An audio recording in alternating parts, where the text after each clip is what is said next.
So, what we're going to do is we're going to finish today with parliamentary perspectives. And since we began with an insider's view from the executive, from a government lawyer, that seems to me to be an absolutely appropriate way of finishing, given the content of the withdrawal bill. We're missing two speakers at the moment. We hope that they're going to join us. That thing called democracy appears to have invaded us in the form of parliamentary votes. And we're hoping that Sybil Cash and Joanna Cherry will be joining us in a bit. So what we're going to do is we're going to start with some perspectives from the devolved assemblies, and then we're going to move on to the House of Commons.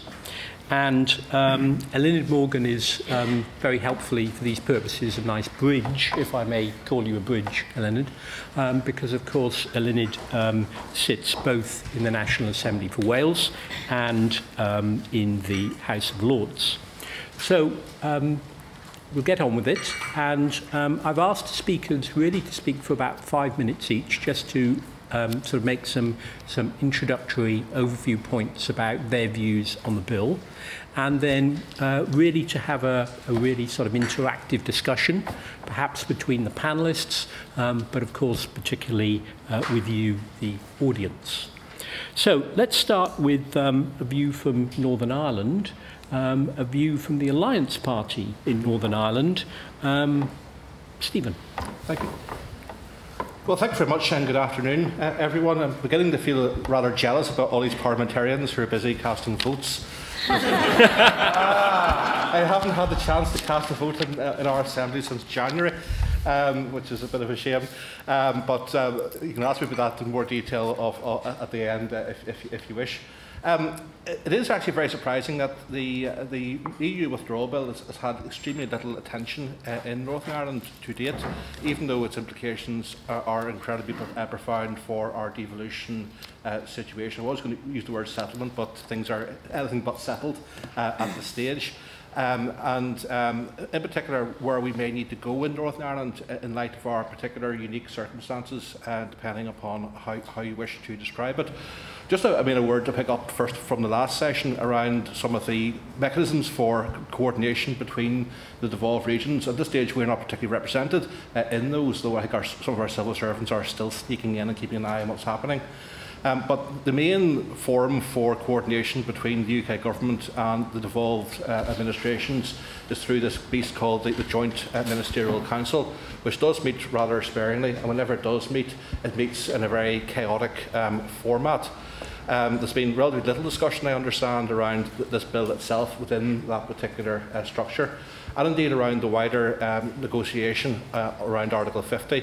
There's only a pre-notification of about 24 hours or 48 hours to the devolved regions of the UK papers before they're published, and certainly no question of any input from the devolved administrations into their particular context. That is an evolving situation.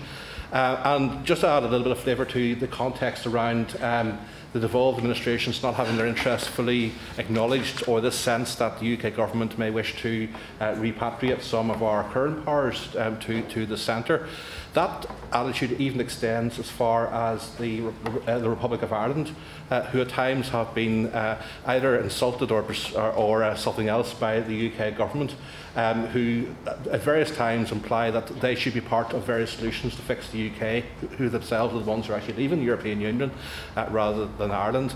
And occasionally UK government ministers, I won't name them to spare their embarrassment, have used phrases to their Irish counterparts along the lines of, "We know you're kind of independent, but," with a view to suggesting that they may wish to be helpful around sorting out some of the UK's mess from the Brexit situation, to which the response usually is, actually we're a lot independent, and as you're about to find out in terms of the European Council, whenever it meets in October, around some of those particular challenges. And that even extends as well to some people on the right of the political spectrum here in London, we're making suggestions that Ireland themselves will be forced to have an Irish exit in order to find some sort of pan-island solution around some of the complex issues that are facing it.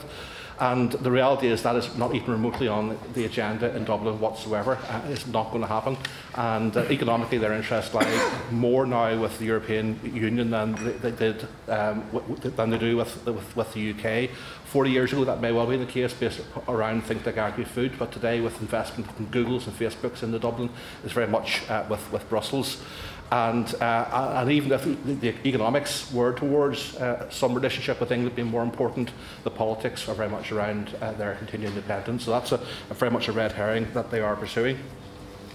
My particular interest in the bill probably lies in terms of where we go in terms of Northern Ireland.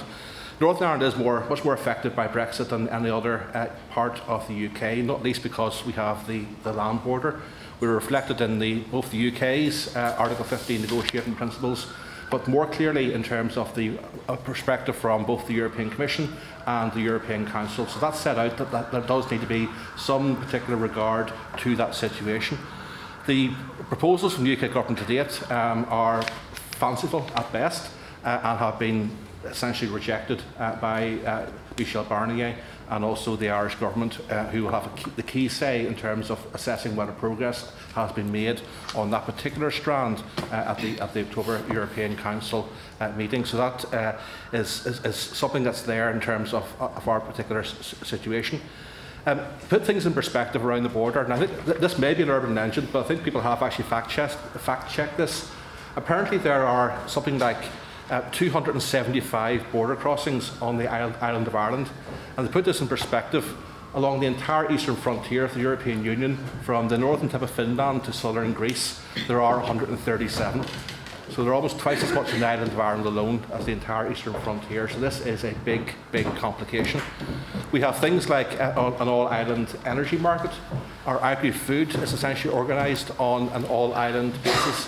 So we have both a degree of specialisation in terms of production in different parts of the island, and also all-island supply chains, which will be substantively interrupted if we are to see some form of border. We have the situation around the Good Friday Agreement, which needs to be protected. And we also have the situation around European Union citizen rights for anyone born in Northern Ireland who wishes to claim Irish citizenship. Plus, Northern Ireland has the right to opt straight back in to the European Union if we opt to join with the Republic of Ireland via the principle of consent. And that opt-in has been recognised by the European Union, and a United Ireland will be viewed as being a continuing state, almost along the lines of Germany was back in 1990, and there won't be a need for that state to reapply for membership. In light of our particular circumstances, there's probably two key issues that we have to get our head around. One is the customs union. And in the event that the UK does not reform a customs union rather than the customs union with the European Union, then some form of hard border for customs and for the movement of goods, either down the Irish Sea or across the island of Ireland, is inevitable. Either one of those will have massive political, economic and also security implications. And this is a really big deal and a massive, massive concern for us. So perhaps the only real way we can avoid that is the UK as a whole opting to remain within the customs union and foregoing what I think is a fallacy of doing independent trade deals elsewhere in the world on a scale that would replace what you lose with the European Union. The second issue is around the single market. Now, our preference would be, again, that the UK as a whole stays inside the single market. If that's not the case, we would like to see the prospect of Northern Ireland itself staying inside the single market. I think also our colleagues in Scotland are also keen to pursue that particular option. Now, whether we're part of the EU single market or part of the UK single market, those should not be seen as being mutually exclusive. But what it would involve is some form of regulatory frontier between Northern Ireland and the rest of the UK. Northern Ireland would have to abide by the 4 fundamental freedoms, including freedom of movement of labour. Plus, the Assembly would also have to have full control of the levers to make sure we're fully in compliance with European Union law, and potentially also be subject to the EFTA Court. This is where, in particular, the EU Withdrawal Bill becomes particularly relevant. It's that trade-off between what becomes national UK competencies in order the UK does its own arrangements post-Brexit versus what an assembly like ours would need if we are to strike some degree of independent course under the label of something like a devolution max type situation.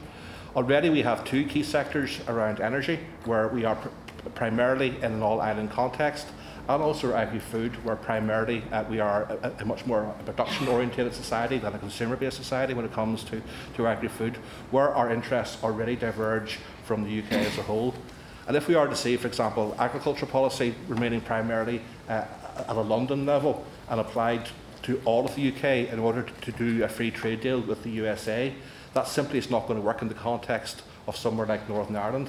So say we have a situation where GM is going to be allowed UK-wide in order to meet the requirements of the US. All it takes is one bird to take one seed a couple of miles across a border, and you end up with cross-contamination in terms of crops. So the practicalities of this simply do not work. So those are things that are going to have to be factored in to our broader situation.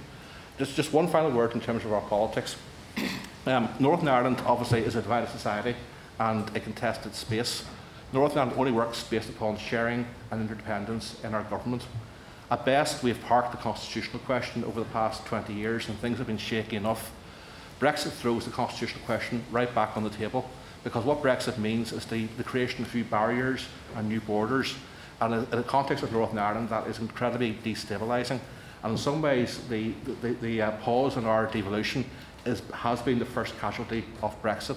There are deep implications from Brexit already being felt in terms of our politics. At this stage, it leaves us with no practical voice in negotiations at a time when we're actually being discussed actively in Brussels. Thank you. Thank you, Stephen. That's great. Leonard. Thanks very much. Thanks for the invitation to come and speak to you. I think this has opened up a whole new can of worms, this particular piece of legislation. When we were told that in that Brexit debate that people wanted to take back control, we didn't realise that they'd be taking back control from the devolved administrations as well. But it was something that I think a lot of us warned about during that campaign. I think the first thing to say is that when the European Union was set up, of course, the devolution settlement wasn't there. We are coming out from the European agreement to a very new and different United Kingdom. And it strikes me that there's a lot of people in London who haven't quite understood that that shift has happened. And one of the ways that we are very clear about this is the fact that actually the lack of consultation between the UK governments and the devolved administration on, in particular, the withdrawal bill has been very evident. There was almost no consultation, and I think they were allowed to see a copy of the bill a couple of days before it was published, but of course they weren't allowed to amend it. So that's not exactly the way, I think, to run a country where there is an understandable agreement that there are some areas where there are devolved responsibilities, whole areas of government policy where the Welsh Government should at least have been consulted. Now, next Monday will mark 20 years from the time when the Welsh people, on a knife edge, determined that they did want to set up the Welsh Assembly. But in 2011, a few years later, actually they agreed in a huge majority that in fact they did want Welsh laws to be made in Wales by the Welsh Government. And so when we came to this, writing this withdrawal bill, there were two choices before the UK government.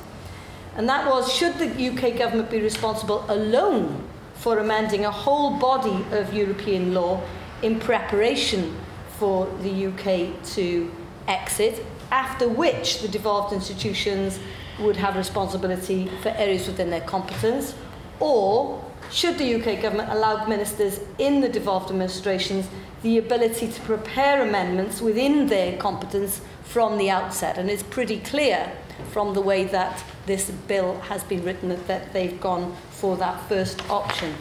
I think the most damaging proposal is in clause 11, where they suggest that the devolution settlements should prevent the devolved administrations from modifying the body of retained EU law. Now that is, I think, extremely damaging. There's a whole raft of areas, agricultural, where it is clear that that responsibility should lay with the Welsh Government.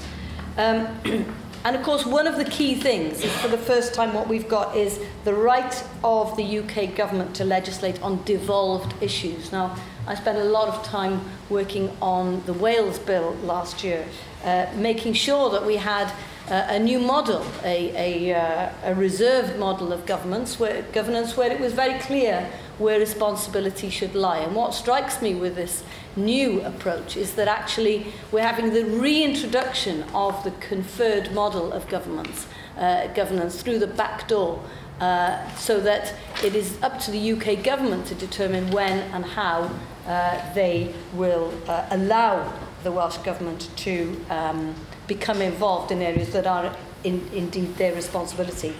And then, of course, there's the whole issue about the Henry VIII clauses. And it does, of course, suggest that the minister in London can rewrite legislation passed in Edinburgh and Cardiff without any consultation, not just with Government of Wales, but also with Assembly members. And I think that's quite important for me as a backbench Assembly member. It's not just about the Welsh Government having the responsibility to scrutinise this law. The Welsh Assembly members, the Welsh Assembly itself, should have the responsibility to oversee those laws. That's why there was a huge degree of a discussion last night about the rights of Parliament. Well, there's the rights of the Senedd members as well, and I think it's important that those are not underestimated. But one of the key things you must remember is, if the UK government wants to take these powers, wants to explore taking these powers, where are they going to go for the expertise that in those areas that are already devolved? How do they know how the environment is actually controlled and organised in Wales? We have our own Environment Agency. They don't know anything about that and how it works. So the only practical answer is that they're going to have to consult with the Welsh Government anyway. So it doesn't make much sense, I think. The other thing, of course, is that the government has said that they will seek legislative consent for certain provisions in the bill where there is a devolved responsibility. And I've got to tell you that the feeling within the Welsh Assembly at the moment is that we will be withholding consent unless we see some radical changes to the bill as it's proposed at the moment. There's a possibility, if this continues, that a continuity bill could be introduced. So we would set out in Wales, and of course it would be up to the Welsh Government to do this or not, but they could set out and say, these are the areas that we have responsibility for, and it would be up to the UK Government then to take the Welsh Government to court, and that would be a very interesting constitutional punch-up. So I do think that what we need to see now is a much better degree of trust being built up. I think we all understand that if you look at agriculture, for example, that of course it makes sense that ultimately we have some kind of UK common market in agriculture.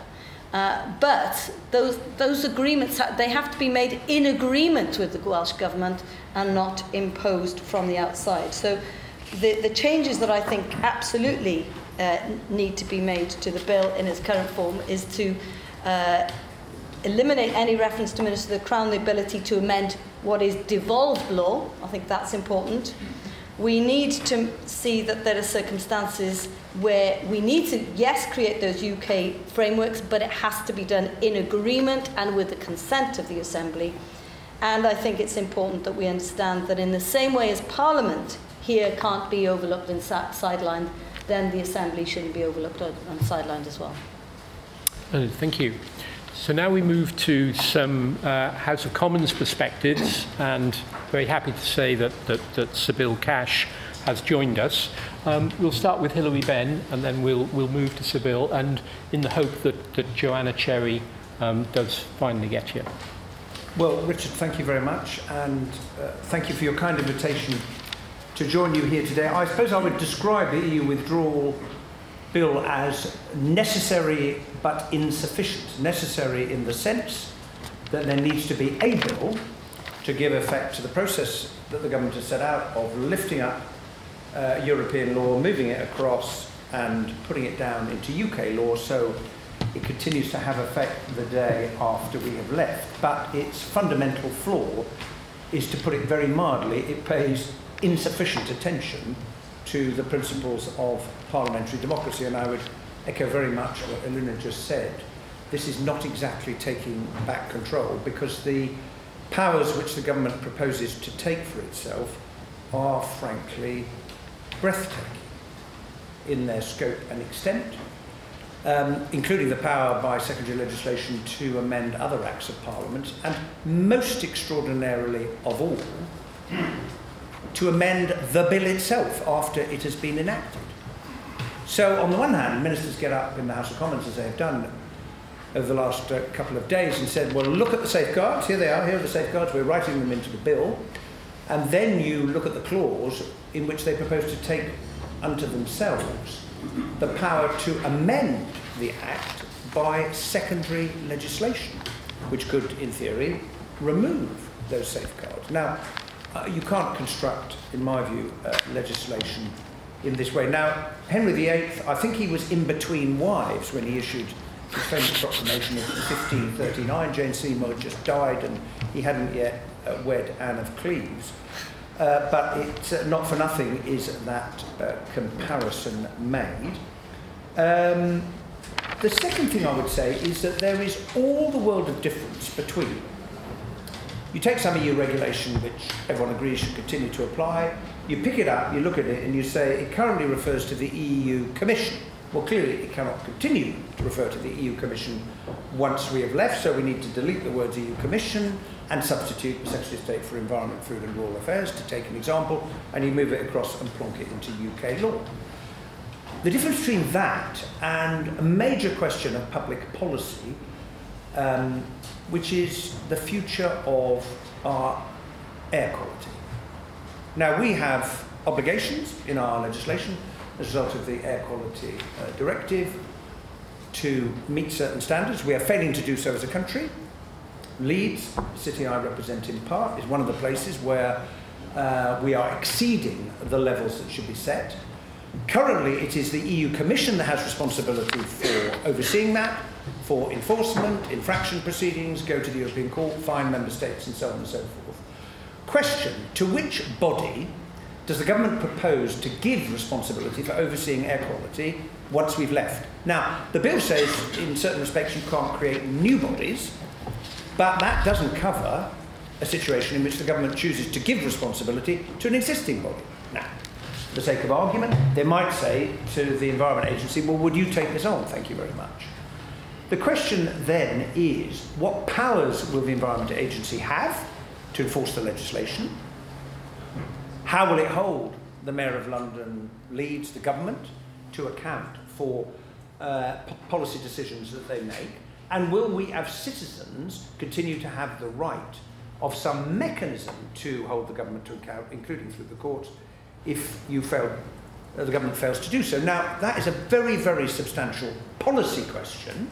Now, we don't yet know whether the government will leave that to subsequent follow-on legislation, primary legislation, because they promised several bills once the EU withdrawal bill has become an act. And that is why a number of us in the House of Commons, on both sides of the chamber, said you have to have a sifting mechanism. Now, people have described it in different ways, and I think it has to be made up of parliamentarians to say, the first example, well, that's relatively uncontroversial, negative procedure for that is fine, but this other one raises major policy questions. We need a different level of scrutiny. And I think that is clearly one of the respects in which the bill is going to have to be amended, along with removing some of the breathtaking powers that the government is proposing to take.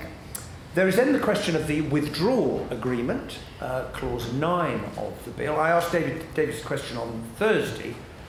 I said, can you give the House a commitment that the government will not exercise any of the powers to make regulations to implement the withdrawal agreement until Parliament has voted on the withdrawal agreement. And in fairness to him, he said, well, that does seem quite logical. Can I have a think about it? And David Lidington said last night, we're going to think further about this. I put down an amendment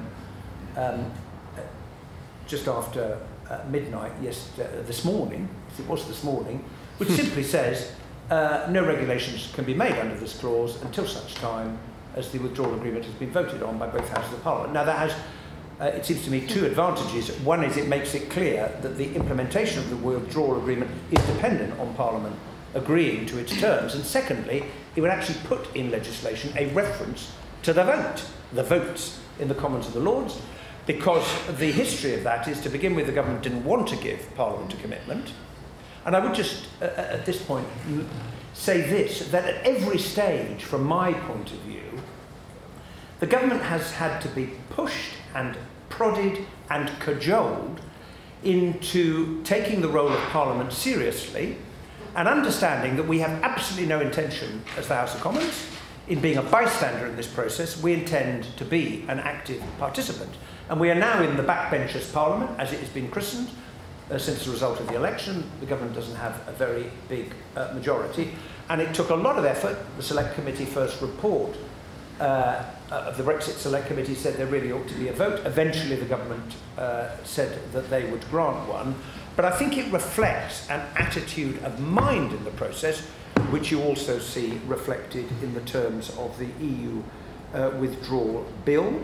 There is the question of the Charter of Fundamental Rights. For me, the most wonderful moment on Thursday was when Keir Starmer, in a brilliant contribution, produced the argument put forward by David Davis and Tom Watson in their famous legal case against the government, in which David Davis, who is saying as the Secretary of State, we don't need the Charter of Fundamental Rights because all of its provisions are currently catered for, in his argument in court, one of the things he prayed in aid was the Charter of Fundamental Rights. Well, if it's good enough for David Davis, the MP formerly known as David Davis, as opposed to David Davis, the Secretary of State for exiting the European Union, that it's good enough for the rest of us, and there will undoubtedly be efforts made to ensure that the removal of the Charter of Fundamental Rights is itself removed from the bill itself. I listened with great interest to what we've just heard about devolution. I think it's clearly the case, when we took evidence as a Select Committee, that from the point of view of the devolved governments, the relationship with the UK government, when it comes to Brexit, the frequency of the meetings, what's been discussed, the degree to which government appears to be listening to the argument that the devolved governments are put, is not in a happy state at all.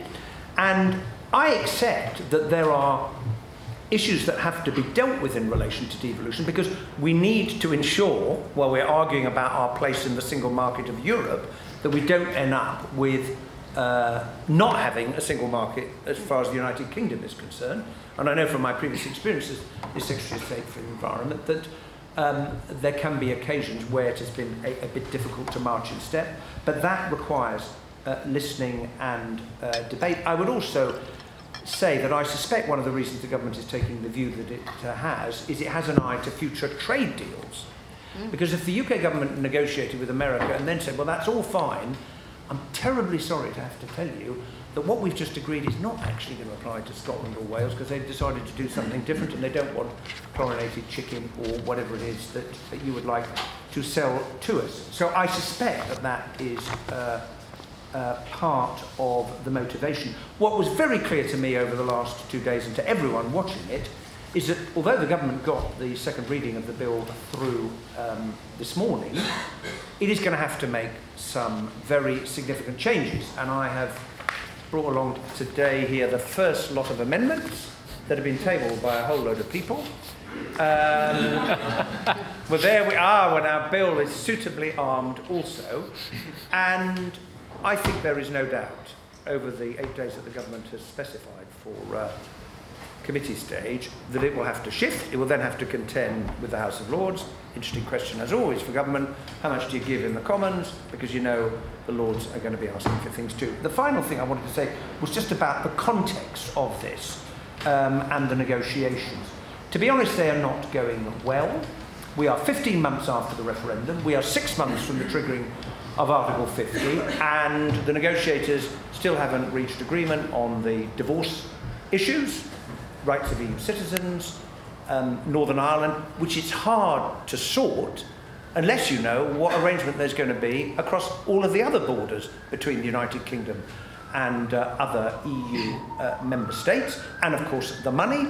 It has always been my view that in the end this negotiation will come down to the relationship between the cash and what the EU is prepared to offer as a new relationship, because the one particular card which the UK government holds is the cash, because Europe needs the money and is very keen to get it. It's very cross about the way in which the bill is being gone through line by the British negotiators saying, no, I never agreed to that, I'm not paying for that, and so on, which is why they are stuck at the moment. And I don't think there's much prospect of Michel Barnier being able to go to the Council in October and say, it's fine, we can move on to phase 2 because we've made sufficient progress. I think December is now more likely. All the while, we hear the insistent ticking of the clock, which brings us to the second truth, which is simply this. The government's continued policy position that it believes that it is possible to negotiate a shiny, all-singing, all-dancing, bespoke, wonderful new agreement with the European Union between now and October 2018 is, in my view, simply not going to happen. And I haven't met anyone who thinks that it is possible, apart from the position that the government takes. And that then leads you inevitably to where I'm sure we'll end up, set out very clearly by Keir Starmer in his Observer article, 3 or 4 weeks ago.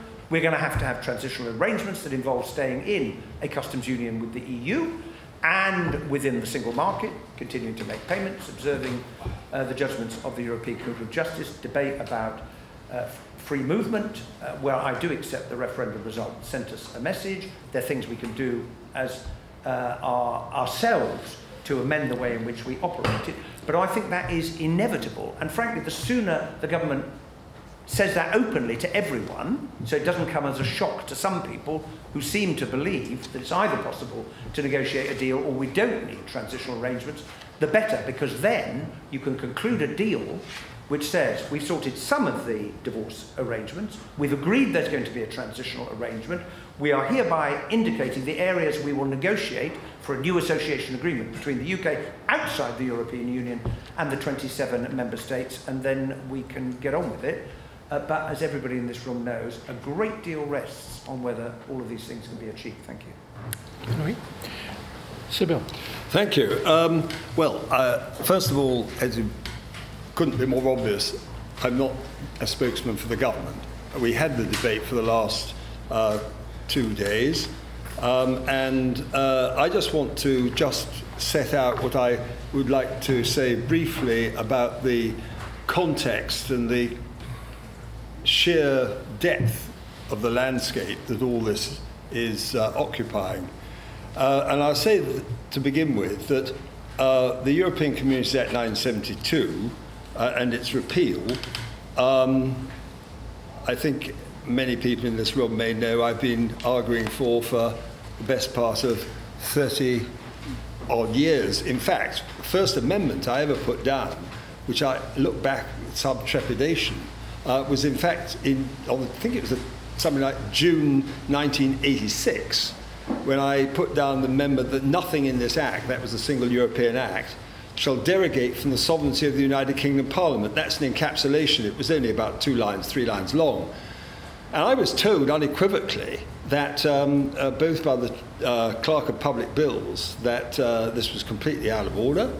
I went to the Speaker, Jack Withdrawal. I had a discussion with him, I wrote to him, and I was told that there wasn't a single person who would support this. I was then told I could neither move the amendment nor have it selected. I had a remonstration with the then, I think, Deputy Chairman of Ways and Means on the floor of the House on a point of order, and I was cut down and told that was that. So, in fact, nothing came of it. But what was the purpose of it? I mean, that is 1986, and now here we are in 2017. The truth is, and it's again a matter of record, that I led the Maastricht Rebellion against John Major's government, and to a very significant extent, likewise with David Cameron over his failed negotiations. Why was I doing this? It's not just about me by any means, because there were plenty of other people throughout the country as we gathered from the outcome of the referendum itself, and we can debate whether or not they all took the same view. But as a matter of fact, or for the same reasons. But actually, the truth is that the biggest power grab of all time, and I've heard this being mentioned over and over again, and for those who may or may not have heard what I said on Thursday last week, of course, the truth is the biggest power grab of all time was the 1972 Act itself. It absorbed all the legislation from 1956, which had already been passed, and all the case law, including Van Gendon, Loosen, and Handelsgesellschaft, for those lawyers who are here, which asserts the supremacy, indeed the primacy, of the European Union law over constitutions as well. And I battled on in relation to these matters right the way from Maastricht to Nice, Amsterdam, and again Lisbon at the end. But the essence of it is that, and I've been chairman of the European Scrutiny Committee for 6 years, and I was chairman, I was a member, I've been a member of it actually since 1985. So that's quite a long time. So I've seen quite a lot in that space of time. And the truth is that it's not just about the extent to which there was a power grab. I believe things have changed. This is essentially a constitutional as well as a political question. I will touch in a moment on the, as I see it, the lack of advantages that accrue in areas such as the single market and the customs union, which is at the essence of why we're taking the line that we are. But it's more than that. It's actually, and I was appalled, I say with great respect to Hilary, who I greatly respect, and I mean that rather than just for the sake of this afternoon. But you disagree. I just simply say that the argument that was presented by the reasoned amendment, that this was actually a massive, this bill is a massive assault on the sovereignty of the United Kingdom Parliament, really is for the birds. The truth is that there are questions, and I'm going to concede that, which are going to be discussed about the manner in which the issue of delegated legislation is dealt with, and it's all an extremely interesting analysis by the Hansard Society. And for those who would wonder whether people like me bother to read all this stuff, is also I've been reading The Devil is in the Detail, which is another extremely interesting production by the Hansard Society, Ruth Fox and Joel Blackwell. Very interesting indeed. And it raises some very important questions. And it's certainly true to say, and I think Hilary said so just now, that these matters are going to be discussed in the committee stage, and amendments put down by Dominic Grieve and others are going to be debated, and we will discuss them. And I think it would be fair to say that at the moment the issue is on the table.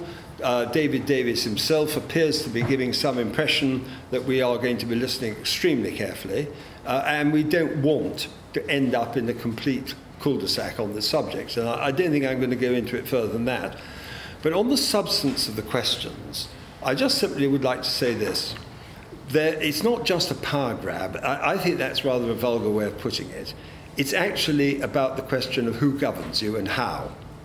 And I have to say that, as I said on Thursday last week, I saw no evidence whatever between 1972 and when I came in the House of Commons in '84, or ever since, anyone seriously complaining about the fact that Section 2.2 of the European Community Act 1972, as construed with subsection 4 and Schedule 2 for the wonks, actually didn't achieve a Henry VIII situation in itself, in its entirety, and for the reason that as a matter of policy, it had been decided that we were not going to govern ourselves in the same way. There was a voluntary agreement, as Lord Bridge said in facta tame, that we would relinquish our sovereignty. It was an act of Parliament, and it was done properly. And there was a big row over it, and it got through fairly narrowly. But the bottom line is that it became an act of Parliament. And the real question is whether it's worked or not.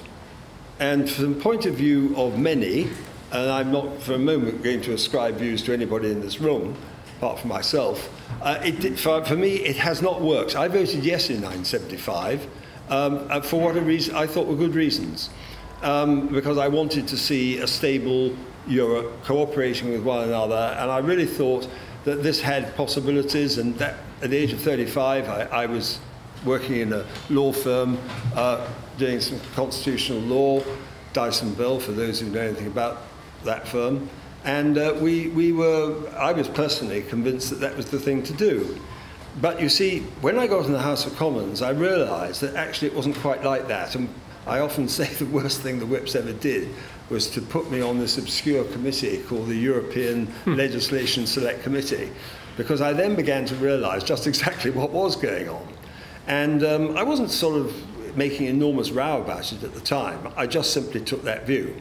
And I began to get more and more concerned as we went further, and as more and more competences were ceded in line with what was always intended by a large number of the drivers, Monet, Schuman, and right the way through Barroso, Prodi, I mean the whole shooting match, and Delors, of course. So for practical purposes, this is essentially a political question to which a lot of extremely important legal and constitutional questions now turn. And I just say this, that the European Scrutiny Committee, when I chaired it in 2015-16, did an inquiry into the transparency in the Council of Ministers. And we took evidence from all the significant players in the European Union and former diplomats and members of COREPER, Committee of Permanent Representatives, and so on and so forth. And it became quite abundantly clear, not just that we thought that there was something highly deficient about the way in which the Council of Ministers was operating, but that they did too. And I would actually like to pay particular tribute to Simon Hicks, Professor of Politics, I think Harold Lasky, Professor at London School of Economics, on Vote Watch, who've done, and I haven't got time to go into it all now, but the majority voting system is generally speaking not applied, and I'm sure many of you in this distinguished body know that, but it's not known outside. It's actually done by consensus, behind closed doors, and it's almost impossible to find out with any degree of accuracy who's made the decisions, how they were made, and the record of the reasons for making the decisions. And bear in mind, there's a regulation, for example, and we were told by Geoffrey Rippon in 1972 that it was thought highly improbable that there would be any changes made under these procedures. It would only be in exceptional circumstances. I think that the legal database of the EU now tells us that there are, I think I'm right in saying, 15,000 or something like that regulations, and God knows how many directives and so on. But the decision that was taken incrementally from Maastricht onwards, or rather from the Single European Act onwards, to increase the number of majority votes has a very direct bearing on the policy that's been imposed on the United Kingdom since then, by virtue of the 1972 Act, which at the time simply didn't encompass those competencies. So for those of us who thought it was quite a reasonable idea then, it's actually significantly changed since. So, yes, one last point, and that is this, that in any one given regulation, in 5 lines, you can have the equivalent of an Act of Parliament. And it's been passed by the process behind closed doors I've already mentioned. So there are really serious reasons for saying that the repeal bill, the withdrawal bill and repeal bill, which are all part of the same thing, actually is justified in returning sovereignty to our United Kingdom Parliament, because it's not necessarily, from the point of view of many people, most emphatically not from mine and my friends' point of view, something which is in the interest of the United Kingdom. We want to govern ourselves. Finally, one last point on the single market. The single market, yes, we will continue to trade, and I sincerely trust we will, but with the EU, and I can't see any reason why that will not continue. But bear in mind that we run a deficit with the other 27 member states of what last year was 62 billion pounds is now 71 billion. It rose by 10 billion alone in 1 year.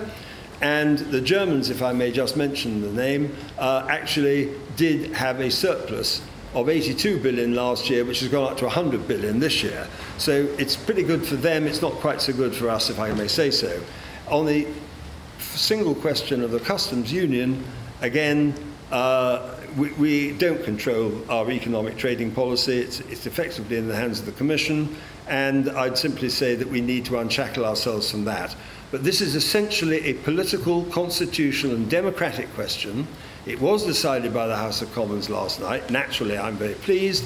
But I will say, Hilary, and indeed to anybody else who's interested in the views of those of us who fought for this for a long time, that we are going to have to be very conscious of the arguments that are being presented on such matters as are contained in these worthy papers by the Hansard Society with regard to the manner in which delegated legislation is handled. But I don't buy into the argument that it is a power grab by the United Kingdom government at the expense of the of Parliament itself. I think it's the other way around. There we are. Thank you. Right, well, some fascinating and very different views. So, in the usual way, can I take maybe 2 or 3 questions to the panel at a time? Sir, the back. Yes, John King from The Economist. First I should say I agree with everything you were saying, which puts me on that side rather than Well, we know that, John. But I have one question still to Hilary and his supporters on the question of the final vote, which you've been pursuing for a long time. You want Parliament to have a vote, or Parliament have a vote, which obviously makes a lot of sense. The problem with it is, what happens if Parliament says no? Because my reading of it is that the answer then is Article 50 applies and the United Kingdom would leave the EU with no deal at all. Sorry, I was looking for some gender balance here, actually. I'm struggling at the back. Yep. I discovered that 71.7% voted to leave in Wales, and yet the impression given is that Scotland, Northern Ireland and Wales are one unified body. But clearly Wales, because of its majority voting to leave, is not the same as Scotland and Northern Ireland. The votes to leave the EU in Wales were far more decisive than the vote to have a Welsh Assembly, a revolution, you see, as the confounding variable. Does this mean that Wales has a different devolution stance to Scotland and Northern Ireland? That will be for Linen. So, yeah. It's more of a process question, really. Can you speak up so the people at the back can hear? It's really more of a process question in terms of how this will work in Parliament. Given there is relatively little time for committee stage, and it is committee of the whole House, I just wondered if the panel could offer some thoughts on what the role of select committees will be in both houses and also the equivalent systems in the devolved legislatures as well. Hilary, would you like to start? Yeah. We'll do another round. Okay. It's a very good question about the role of select committees. We were just about to start, as the Brexit Select Committee, scrutinising the question of the EU withdrawal bill when the election was called. So we've lost months. And one of the questions for the committee tomorrow morning when we meet for the first time is how can we scrutinise the EU withdrawal bill so that we don't end up behind what is happening in Parliament because of the pace at which the legislation will be taken. One of the recommendations we made in one of our reports previously was the government should publish the EU withdrawal bill in draft for scrutiny. Now, I'm very sorry to say that they decided not to do so. Had they done so, then I think they might have avoided some of the angst that they have been subjected to and will continue to be subjected to because of the way in which they've chosen to draft the bill. And it's a very powerful argument for pre-leg scrutiny in all cases, but particularly on a bill of this importance. I will leave others to comment on the question that was asked about the different views in the devolved parts of the United Kingdom. John, to ask you a question, I think the first thing is it's not a question for Parliament. It's not a question of Parliament sitting and waiting to see what is produced. You will see, not least in some of the amendments that have been put down to the bill, that our job, those of us who think we have to end up in transitional arrangements involving staying in a customs union and the single market, it's Parliament's job to push the government in that direction. We're not going to sit back, certainly I have no intention of doing so, because I think the government made a fundamental mistake in deciding not to seek to remain in the customs union in the first place. 44% of our exports go to the EU, a further 17% are the product of deals the EU has negotiated with other countries, and then a further 19% is our biggest single trading partner in the world, the United States of America. When I last checked, the president there was a raving protectionist. What exactly does he want to make it easier for us to sell to him? And I'm sure he's got a list of things he would like to sell to us. So if that covers 80% of our trade. And we still sell to China, even though we don't have a deal. But anyway, the government didn't quite end up in this place. Now, I hope that the deal will involve the kind of transitional arrangements that Keir Starmer has set out, which is where we have to land, because the alternative doesn't bear contemplation. But if the Parliament decided the deal was not acceptable, the advantage of Michel Barnier having said we will finish the negotiations by October is Parliament could say to the government, we're not prepared to accept this deal. We now intend to give you some instructions about ways in which you should change your policy and your approach to go back in and say our Parliament won't wear this, we want to pursue something differently. Because I agree with you, if it would have to be a really, really, really bad deal for people to contemplate not accepting that and leaving with nothing. I'd also make the general point that the prospect, other people say, well, we should just accept that we are going to stay in with no changes, and I don't think that's where the British voters are. I've seen no evidence that the public has changed its mind. So this is about Parliament exercising its influence in advance of the final negotiation of the deal, at the moment when the deal is put. And it's perfectly possible, as long as there's time, to tell the government to go away and adopt a different approach, rather than just saying, oh, well, that's it, we're choice between the totally unacceptable and something we're not terribly keen on.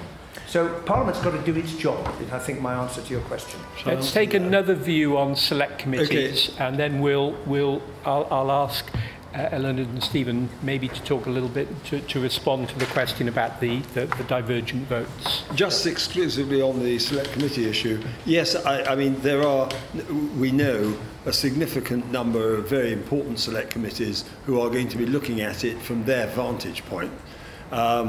And there is Hillary's committee, their Brexit committee, there is Nicky Morgan, a well-known leaver, who is going to be chairman, who has been elected by the House of Commons as chairman of the Treasury Select Committee, and you've got Tom Tugendhat, Foreign Affairs. I mean, they may turn out to be, there'll be others who look at other matters, and of course there will be the European Scrutiny Committee, which will also be looking at the same issues.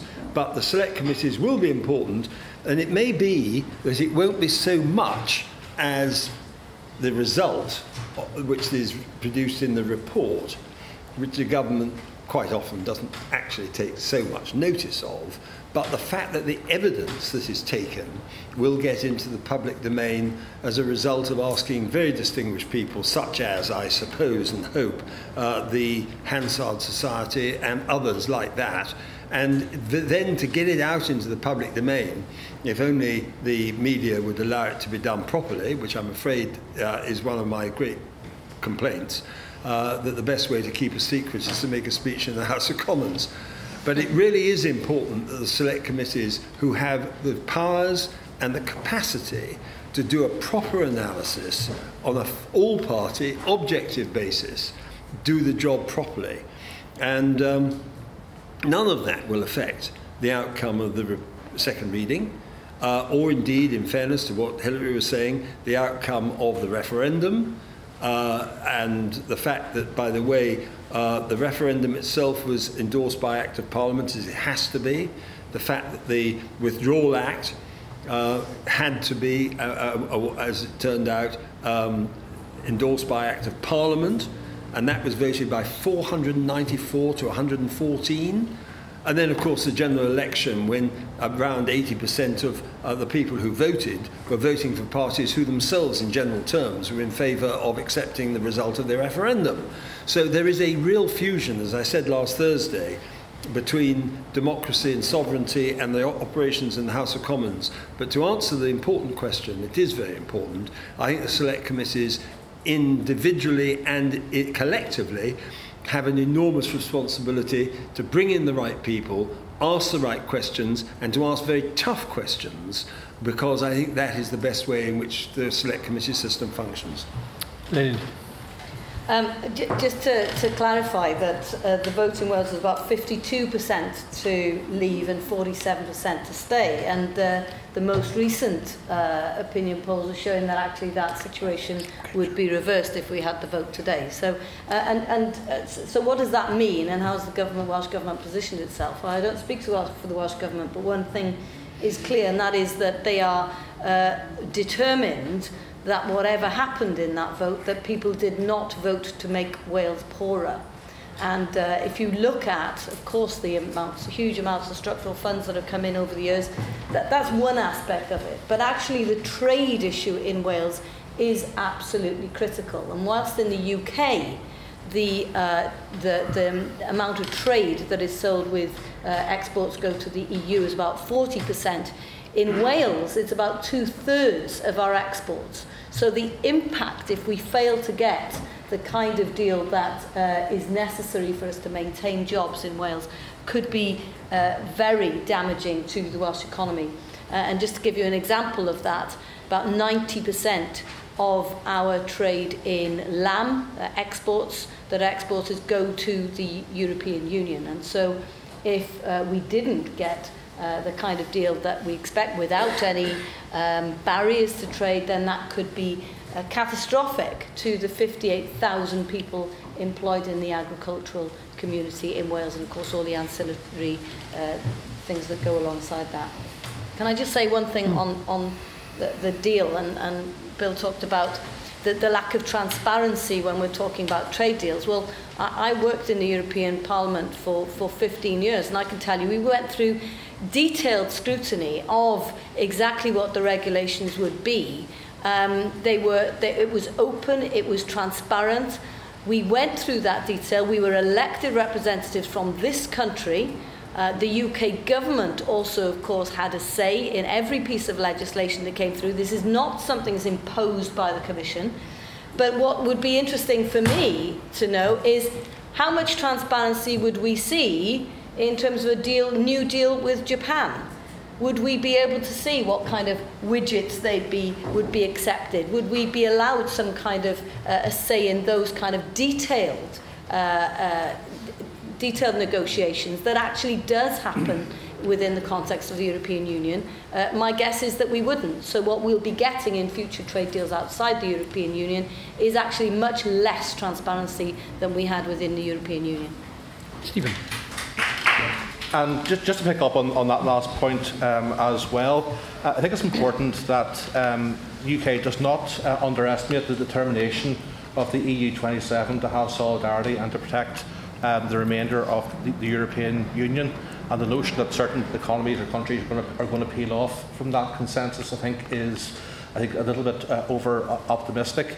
There's a real determination, and in particular from speaking to the Irish government, that indeed even transcends some immediate economic considerations that are there. I also want to stress as well that it's really important that to get away from the notion that a one-size-fits-all Brexit will work for the UK as a whole. In terms of devolution, devolution is about, first of all, it's about different senses of identity, whether it's a Scottish identity, a Welsh identity, and whatever identity you wish to describe in terms of Northern Ireland. And it's also about the fact that our societies are different in terms of the structure of our societies and the structures of our economies. And to put that into some perspective, if we were to have no deal and revert to what's called WTO rules, the Northern Ireland agri-food sector would be wiped out virtually overnight. Now, it may well be about 1 or 2% of the economy of the UK overall. In Northern Ireland, it's around about 10%.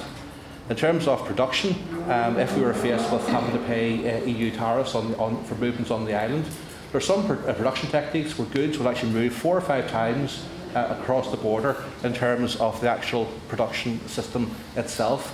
That would require a massive reconfiguration on the island in terms of the entire sector, which simply isn't going to happen. And moreover, if the UK is under the WTO rules as a whole, that means cheap produce will come in, lower quality produce from all other parts of the world, whether Latin America or Australasia, and that will simply undercut the more quality products that would be the characterisation of both Wales and Northern Ireland and Scotland to varying extents. So that's just one tangible threat that actually comes from that context of no particular deal. Also, Northern Ireland is very heavily dependent upon inward investment, and indeed there are ambitions, particularly through a lower rate of corporation tax, to get even more of that coming in, and there's been a strong track record in relation to the US over the past 10 years. That's very much predicated upon continued access to the single market, indeed continued participation in the single market. So again, that's a major economic threat to us. So those are things that I think it's important that people factor in. And the final thing I would say, and I appreciate that in the end this may not matter, I suspect the UK will overrule the devolved administrations. If we get an assembly back up and running, there is zero chance of an LCM being supported through the Northern Ireland Assembly, because there has to be a double majority from both Unionist members and also Nationalist members, and the two Nationalist parties will not countenance the support for any LCM, nor would my own party, so there's simply not the votes there to get an LCM through the Northern Ireland Assembly in any circumstance. Right, we'll have one more round of questions. Sorry, Robert, behind you, I'm afraid. Robert, yep. No? Yep. Yes, so how can Welsh Labour reconcile its views and the referendum result on Welsh representing Welsh interests? Okay, that's the first one. Yep. Sure. Chris Morris from the BBC, formerly Europe correspondent, now back here, focusing primarily on Brexit. I just want to take you back to the rather thick booklet on the table there, 130 plus amendments table last night. Obviously, there's a lot in there about things like reducing NEA powers. There's also much broader amendments asking for things like Parliament to have the responsibility to essentially set the length and the terms of the transition period. So, does that booklet now represent, if you like, the Brexit battleground? And I guess from both sides of the debate, on which amendment, if any, do you think the government is most vulnerable to defeat? Yeah. I'd like to take up Hilary Benn's amendment, which would prevent the government passing secondary legislation until the bill has been passed. Can I suggest an alternative approach which may be complementary? And that is that we want, as soon as possible, to see the delegated legislation, because the government's case is that all this stuff is really purely technical, very simple, straightforward legislation. The sooner we see it, the more it will become clear the proportion of it which actually does involve these policy changes inevitably to put them into effect. And if that is exposed, it will be seen that these Henry VIII powers and the powers of secondary legislation involve a tremendous change of transfer of powers. We need to see at least the drafts at an early stage. One last question. I think you had one. Yeah. Robert Hazel from UCL. Could I ask a quick question to Hilary and to Bill Cash about the nature of the committee stage, which I assume will be on the floor of the House? It will. That has the advantage that all MPs can take part. Does it potentially have a disadvantage that fewer amendments will be selected and that there will possibly be a lower quality of debate than if it were upstairs, because it risks being a continuation of the arguments of second reading rather than really getting down into the detail? Helen, would you like to deal with the Welsh Labour question first? I think the Welsh Government would argue that actually they are keen to represent the Welsh public interest. And the Welsh public interest, of course, they've understood that the majority voted in favour of Brexit at that time, but they voted on the basis of certain promises that were made, including £350 million to the health service every week. If those promises are not honoured, then it does make life difficult. I think what is clear is that the Welsh Government understands that Brexit, yes, people voted for it, but the question then becomes what kind of Brexit? And the Welsh Government has been very clear that they think that the Brexit that would serve the Welsh interest best is one where we would have maximum access to the single market, free and unfettered. And they have actually produced a whole series of very comprehensive and detailed documents on all kinds of issues relating to Brexit and Wales, the most recent one being immigration, where they've done a real analysis of, what is it, what would the impact be on the economy. It's fascinating to see the UK government has just charged ahead and had this leaked document, and they haven't done the initial analysis first. That's not the way the Welsh Government is working. It's all being based on evidence, and I think that's probably the way the UK Government should be going. Would you like to answer I think we've got a couple of House Commons questions. Thank you again for the evidence you gave to our committee a few years ago. And I'd simply say this, that constitutional bills are always taken on the floor of the House, and you're absolutely right, it will be. And I'm sure that Hillary will agree with me that there will be some, shall we call it licorice all sorts. There will be a lot of extremely good arguments, and there'll be some repetitions and some not so good arguments. Ultimately, it's going to decide, as everything ultimately does get decided in the House of Commons, by numbers. Who's got the most votes? And it may be rather disconcerting when you've got matters of such incredible importance that this will be a question of how the numbers fall out. Because you are completely right. These matters do need to be given the greatest possible consideration. And my experience in all the bills, European bills that I've ever had, I put down 150 amendments to Maastricht and likewise to Lisbon, and so it goes on. And they get grouped. And so the decisions are ultimately taken. They're taken on the first amendment, usually, at the beginning of that particular group. And you may have people popping up and saying, I've got something important to say about X, Y, or Z, but it just gets lost in the welter. And from some points of view, but it's the way the system is, and therefore we have to be realistic about it, it is not going to be a forensic exercise of the kind that many people might reasonably have hoped that it could be, but it won't be. And I've got to be realistic about that. But on the other hand, I gave my reasons why I believe ultimately the decisions that are going to pass through the conduit of this bill are for the right reasons. They have been taken by the people as a whole, but I do agree with you that that's your implication, that the debates may not be as satisfactory as, if I may say so, some of our greater and more perceptive academics would prefer. Hillary. Well, Robert, to answer your question, it seems to me 8 days is also insufficient. How many days for Maastricht? You'll remember this off the top of your head, Bill. Well, so would your father, of course. I know, but he's not here to answer the question, but you are, so sadly. But, yes, no, I agree. How many days? Look, Just remind us. It's 8 for this. No, I know, but how many in Maastricht? Oh, heavens alone, there is an awful lot. 22 or 24? Well, there you are. Yeah. Well, then I think the point is made. Here is this incredibly important bill, which is going to be sorting out our legislation as a result of leaving the European Union after 44 years, and the government thinks that 8 days is sufficient. I don't think that it is sufficient, which is why we voted against the programme motion. And the idea that you might tack on additional time later on isn't much help, because because of the timetabling motion, you'll have gone past the clauses where you wanted more time to debate. Chris, to answer your question, is this now the battleground? Yes, it certainly is. Where's the government most vulnerable? Well, in effect, on the amendments, where the largest number of Conservative MPs have indicated that they're minded to make amendments that the government may or may not like.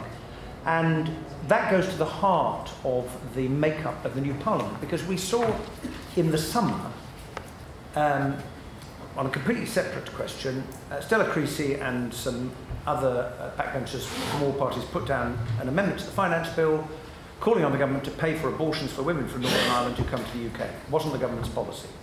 The moment the Speaker announced that he intended to put Stella Creasy's amendment to the vote, within, I think, 3 hours, the Chancellor of the Exchequer stood up in the House of Commons and announced the government had miraculously changed its policy. Why did it do that? Because the whips told the government, you move or you lose. And that is going to be exactly the same process. It's called numbers, isn't it? In relation to this, and of course the numbers are now different because of the outcome of the election. On your point about my amendment, well, my amendment relates to the withdrawal agreement, and clearly you need to see the withdrawal agreement first, both for Parliament to have an opportunity to vote on it, and indeed for the government to draft any regulations, because it depends what the withdrawal agreement says. More generally, I think you are right, and it seems to me there's a way of allying stuff in draft with this notion of a sifting mechanism, because Parliament will need to establish a body that is going to look at all of these and say, well, that can go that way, and this has got to go that way in terms of scrutiny. And I'm pretty confident that we will see the government move on that, because I don't see how you can do it on any other basis. Could I just, one last, Chris, if I may, just on this question of these amendments. As I indicated, when I put down my amendment on legislative sovereignty in June 1986, it was disallowed because it was said to be outside the scope of the bill. That is actually possibly an area where we haven't yet been able to be sure what the outcome will be. So there are amendments I've seen here which I think are challengeable on that account, but I'm not going to attempt to tell you which ones they are, and certainly not tell Hillary I think his would be. Eleanor, would you like to contribute a perspective on that, on the House of Lords here? Yeah, just from the House of Lords perspective, of course, there is no limits in terms of timing, and those peers can talk. I know there is people are clearing their diaries for December, January, probably February. This is going to go on, and peers are going to love it. They love a constitutional debate, and there's no bigger constitutional debate than this one. So, and of course, the thing you've got to remember is if you think there's no majority in the Commons, if they don't have the votes in the Commons, they certainly don't have the votes in the Lords. And people are gearing up. They are licking their lips on this one, and I think it's probably worth remembering that the Lords will have a lot to say of this, whilst, of course, respecting the supremacy of the House of Commons. Well, on that exciting prospect, I must draw proceedings to a close, since I'm told that at 5 o'clock we must be out of this room, so it being 3 minutes to 5, that will just about give us enough time. Can I please invite you to show your thanks to the speakers?